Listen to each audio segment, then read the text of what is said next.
What up, what up, what up? Welcome back to Lockdown Universe, home of the bizarre, peculiar, and unheard of stories of UFO, legend, and paranormal lore. Welcome back, welcome back.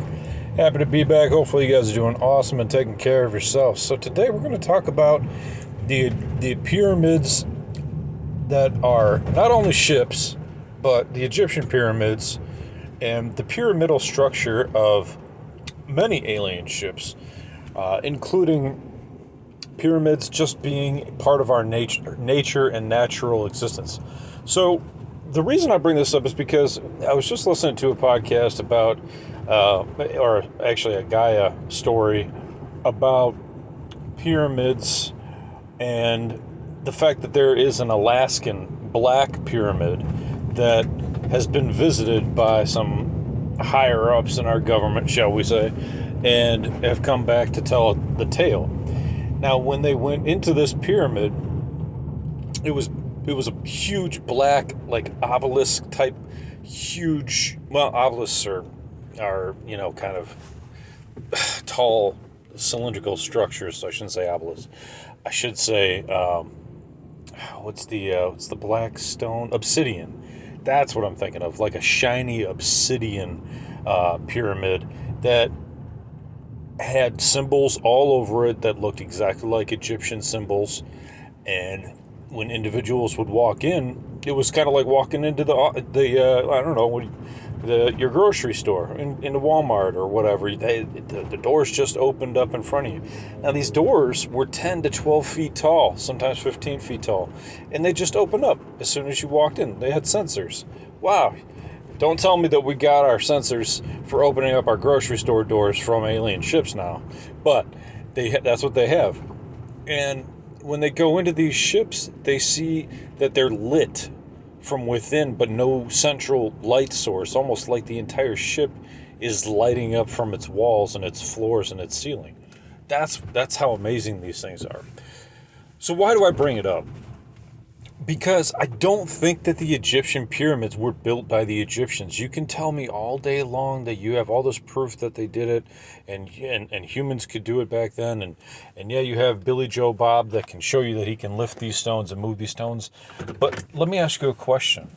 Why did all of these ships that we've seen, everything from the Rendlesham Forest case to the case of these pyramids that we see in Alaska, to these pyramids that we've heard about in Antarctica, to these pyramids that we have in Egypt, they all have symbols that are representative of some form of either hieroglyphics is what they say. I'm not going to say cuneiform because that's more of a line language. More looks like E's and H's and things like that.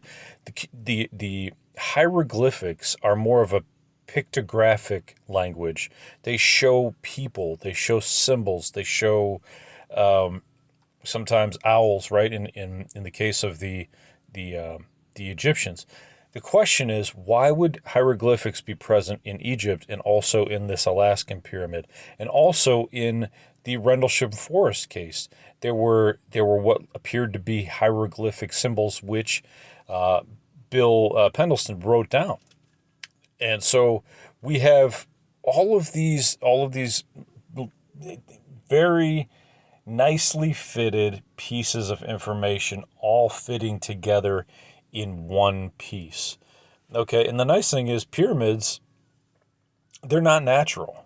Okay, they're just not natural. They don't show up all the time. They have to be made. They're not like a leaf form or a maple leaf form or an oak tree form, where these forms are natural. These things have to be made. I believe that those Egyptian pyramids might actually be ships left behind. I don't, or either they were bases left behind. Many people will say that there are plenty of empires that have risen and fallen throughout the history and annals of time, from the Greco-Roman period to ancient Egypt, to even the Native American empires of America. All empires fall, rise and fall, so they leave behind marks. But no, no other, no other, not species, no other area has developed a pyramid like the Egyptian pyramids, where they had Egyptian type, not cuneiform, hieroglyphics. Okay, now we can look back and we can look at the Mexican pyramids, right? And we can look at the Aztec pyramids, I should say Aztec pyramids. So the Aztec pyramids have a square look to them, right? They're lined and you can walk up them, and they have kind of like these rigid lines that go in a square and continue to go up and up and up, and even the top is a square. It's not pointed. But they're nowhere near the level of sophistication or the level of elegance that was developed in Egypt. And it's clear to see that those pyramids could be made by man. Those pyramids could be made over a period of time. They don't have the level of sophistication that the Egyptian pyramids have. And they don't have the Egyptian hieroglyphic language within them either. Now, that's to be expected. You would say, of course, it's not the same geographical area. But I ask you, why do these other pyramids that we have reports on that are buried in ice, in in places that are clearly not Egypt? They don't have sand covering the entire desert. Okay, these places, these pyramids have the exact same symbols. They also have the same symbols when Billy Sheehan, the lawyer for the Disclosure Group, when he went to the Vatican and he went down into the secret library and went into the basement and he copied the symbols that were documented on different ships that they have located. They were similar symbols to the hieroglyphics on all of these other locations that have been jotted down, from Admiral Byrd to Billy Sheehan to the Egyptians. We have all of these individuals that have jotted down symbols. Bill Pendleton, we have all these symbols.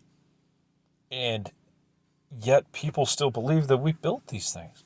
I mean, to me, it seems pretty obvious. There's over 3 million humongous bricks in the greatest pyramid in Egypt. Those bricks supposedly were covered by a beautiful white quartz millions of years ago, or I shouldn't say millions of years ago, I should say thousands of years ago, maybe millions of years ago. Who knows? That maybe the dating's wrong on them, but let's say thousands of years ago, there was a beautiful quartz white covering on the outside, and then it got shifted off by the sand. But let me ask you a question as well. How and why would somebody develop these beautiful pyramids in the middle of nowhere, Egypt? It's nothing but sand out there. Roads, who needs roads? Just like Doc Brown said, how did they travel to bring any of those bricks anywhere? It just doesn't make sense. I mean, it really, when you just think about it, it just doesn't make sense. And I get it. Some people have their own opinions on it. That's fine. So let's look at pyramids in other forms. Well, there was a small pyramid ship in the Rendlesham Forest case of 1980, where Bill Pendleton and many others witnessed this craft. It was 9 feet long. It was very small, but it was a pyramid. And when touched, revealed a ton of information to Bill. And then he also was able to jot down those hieroglyphics, and it had a pinkish hue around the area. It was electrically, statically charged. He felt it on his hair, on his skin. He felt it everywhere. Now, what is also interesting is that one of the recent whistleblowers for the Disclosure Project, one of the Army Disclosure Project whistleblowers, his name is escaping me right now, but it's just for 2023. So if you want to look it up, it's an amazing story. He has a disability now. He's disabled from service, and his case was that this ship landed directly in front of him directly in front of him. It cut him off on a 90-degree angle, and it just stopped there. He got out of his car. It was at night. He was going home from the base that he worked at, and he did work at a more secretive base. And he was a range master, meaning he was on the lookout for any aircraft that would impede their ability to have battle simulations on the ground. So they were shooting live rounds. They didn't want to have any aerial phenomena coming in the way. Well, he clearly was able to see this on his way home, and it stopped right in front of his car and slammed on its brakes. He slammed on his brakes, and it stopped. He got out. He took his hand and he put it on the craft, and he pushed backwards from the front towards the back, and he stated that small microscopic shavings that were multicolored would come off of this black obsidian shiny like craft that was also a triangle pyramidal type craft that wasn't that large. It was like medium shaped. It was larger than the 9-foot one, and as he ran his hand up the craft, it continued to have these microscopic like filings coming off.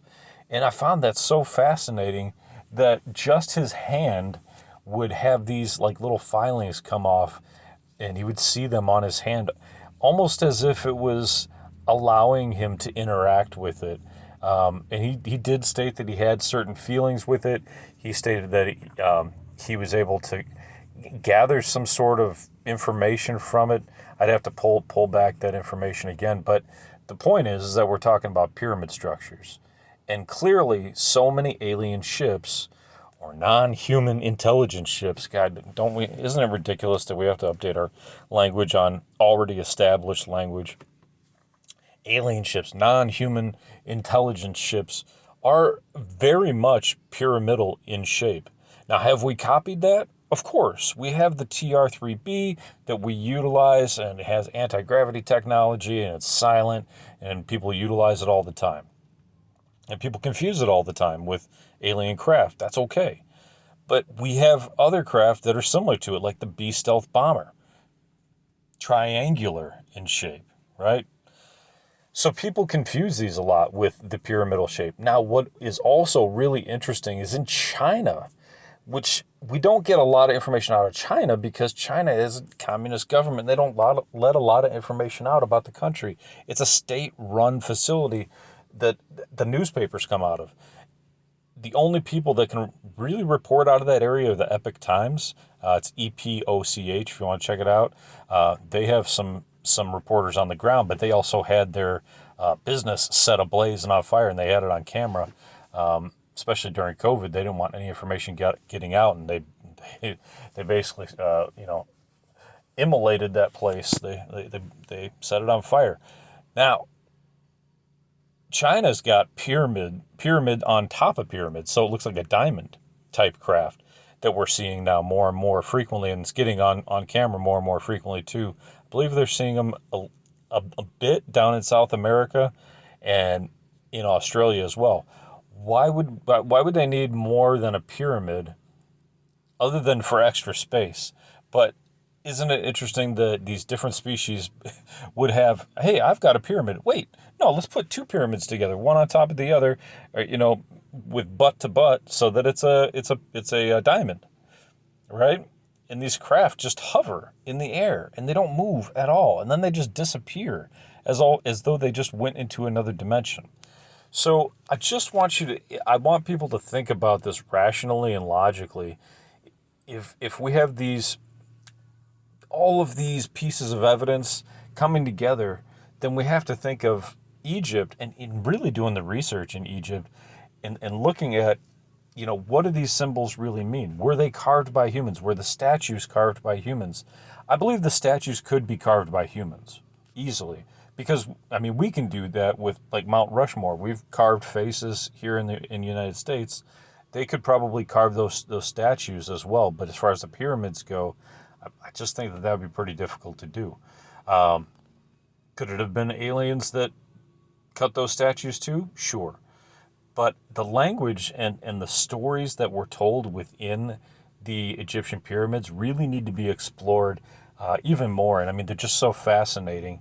But God, I can't wait. I can't wait until one day we get a chance to look into the black pyramids that have been buried under ice with a language that has been as old as time, and to see how it matches up with the hieroglyphics in Egypt, to see what the stories were that the aliens were trying to tell. Were they trying to tell stories in their ships? Were they merely instructions? Were they posters of their favorite alien basketball player, and that's how they wrote them into the walls with that language? Were they historical pieces? Were they like a constitution? Like we pledge allegiance to the planet Zlarf, and this is our statement and our goal. Were they warning signals to other ships on the outside? We've clearly seen that there are lines on the outside of certain ships, especially triangular ships, maybe indicative of a warning or a representation of their species or their team to warn other species, hey, back the fuck up. This is who we are. You know who we are, and this is who we represent. That can happen too. So I think it's worth examining. It's worth looking into a little bit more. If you're really deep into ufology and you want to learn more about it, studying ancient Egypt is definitely worth it. And just learning a little bit more about what those symbols really mean inside of the main temple, the main pyramid, as well as the others, and going and checking them out. And just keep in mind, remember this: there's tombs in there that are over 10 to 12 feet tall, that are impossible to open with human hands. You need a machine and a crane and forklift to lift those things open. We don't have that capability. They had technology that we just simply didn't have. And a height that we don't have either. And no one on Earth is typically 10 to 12 feet tall. The tallest person is like 8 feet, right? Maybe 8 foot, maybe closer to 9, but nowhere near needing a 10 to 12 to 15 foot sarcophagus. Doesn't make sense, guys. Doesn't make sense. Wouldn't it be amazing, though, if they were like medical beds that could heal you inside of those very pyramids that we have on the planet Earth? Wouldn't that be amazing, too? We just haven't figured out the technology to power them. Or maybe the government has the technology to power them, they just don't want to share it.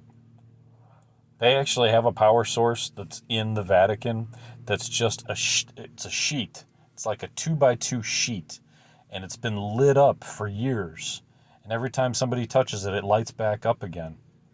And it's been that way for decades. It'll go dormant, it'll just lay down. They don't know what it is, but they know that it's giving off enough power to light up the entire Vatican and probably more cities as well, just from this like 2x2 sheet that they found on a crashed craft.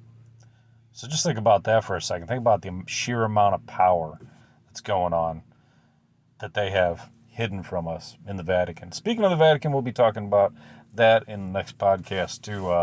A great show called Evil in the upcoming podcast. So, all right, guys, take care of yourselves physically, spiritually, emotionally. Follow through on your hobbies and your goals and your dreams, and as always, continue to question the universe around you. Until next time, guys, take care of yourselves. Lockdown Universe out. Peace.